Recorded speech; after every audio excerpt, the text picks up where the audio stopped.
my point is that he only takes 15 shots a game. Mm-hmm. If he wanted to stick it to the Bulls, he could shoot 25 times a game. You know what the Bulls could do about it? Absolutely nothing. Yeah. But he's trying to play the right way. 7.5 makes for every 15 attempts. 3 1/3 threes per game at 7.5 attempts. I mean, he could just go down and be like, out of the way, one-on-one every single time. I'm going to take every single shot, and I'm going to average 30, and there's nothing you can do about it. But he's trying to play the team game. Knowing when he goes home every night, he's probably driving home and being like, man, they don't appreciate it. Spaceship. I think that especially the guys who've been around this team for a while and around Zach for a while will appreciate the fact that he's here and showing up and trying noticeably to play. His teammates, I agree with them when they talk about this team really gets along and everybody likes each other. I agree with that 100%. But my point is Zach's like a lame duck coach. No, yeah.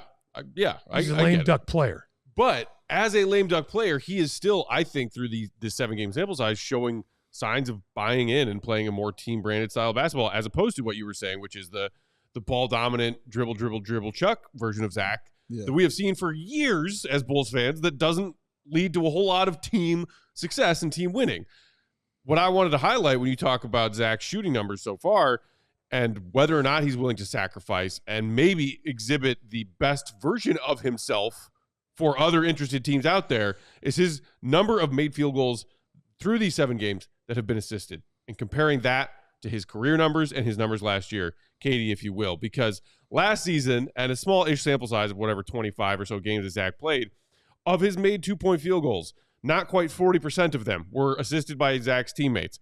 Of his 3-point made field goals, just 52.5% were assisted. When you look at his 7 seasons and small 7-game sample size, aka his Bulls career, those numbers are even lesser. Only 35.5% of his made 2-pointers were assisted by teammates. 56% of his threes assisted by teammates. Through these 7 games this season, look at these jumps.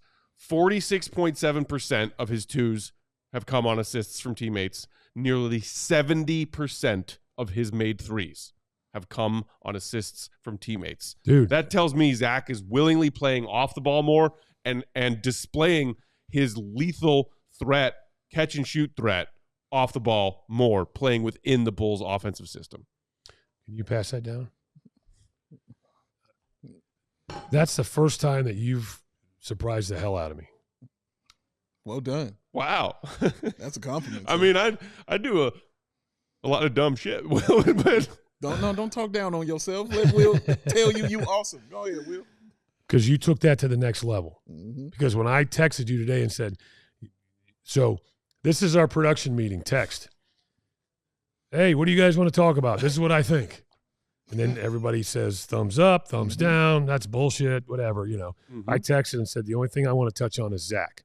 Mm-hmm. Now, you could have just said cool, but you said cool and took it to the next level. Because, hey, here's a peek behind the curtain. It's not that you just said you wanted to talk about Zach. You said, I want to talk about Zach currently playing team ball, not meaning team basketball, not jacking up shots every time he touches it, really trying the best way he can to play within the system. And I said, I bet I can find some numbers to support that theory. Mm-hmm. So I did, because I do my homework. Tell you what, man, He enjoys homework. take the post game off. Great. Bye. Get out of here. Because here's what I have to say to what you had. It's kind of pushing back on it a little bit. Because everything you guys saying is correct. Here's my thing. Is it because he's buying in, which is great, but how much of it do you believe is because he has to? Because of what other teams have, whatever right or wrong, how we feel about it, what people are saying about Zach and the things that were said about him out there was he was this selfish player. He was a guy that's drum, and all that other stuff. Can he affect, this winning out here for the Chicago Bulls by playing a different style of basketball? So how much of it is that he has to play this way so these other teams look at him and see that he can do this sort of thing? Oh, it's 100%. Because, I might surprise you when I say this. 100%. Think about last year. How many times did we see Zach sulking in the corner Mm-hmm. when DeMar was pounding the air out of the ball. That's what I'm talking about, yeah. Yes, Zach, you were wide open, but you also weren't moving without the ball. You weren't keeping your man occupied because, why? You knew you weren't going to get it, and you were pouting about it. Very much so. Okay? And what's the thing that people sometimes forget about this game tonight, Cleveland and Chicago? There's scouts there from 28 other teams wanting to watch the Cavs and the Bulls play, but also to watch players play. Correct. So when it comes to time, because also like what every general manager has in their office right now is a board with every single team and every single player on it. So if you need to make a trade and you're curious, this guy intrigues me. I want to follow this guy. That guy, whatever. But that's what everybody does. So you're always being, how does Zach play against this team? How does Zach play against? So, tonight, Zach wants to send a message, but this is why I think that Zach, A, has realized he has no choice. B, if he truly wants to be known as a basketball player and a winner, which he is not, and not just because he has a losing record, because he really hasn't affected winning, is he needed to change how he played the game. And I think he really got humbled when he basically got kicked in the nuts when they told him that, okay, I mean, how quickly did he go from being the face of the franchise to he needs to be traded? I mean, that's not only, getting one across the chops, but that's getting the wind knocked out of you. Yeah. I think you could also say pretty fairly and accurately that while he was becoming and being the face of the franchise, there were always trade rumors around him. Always. Like always. Yeah.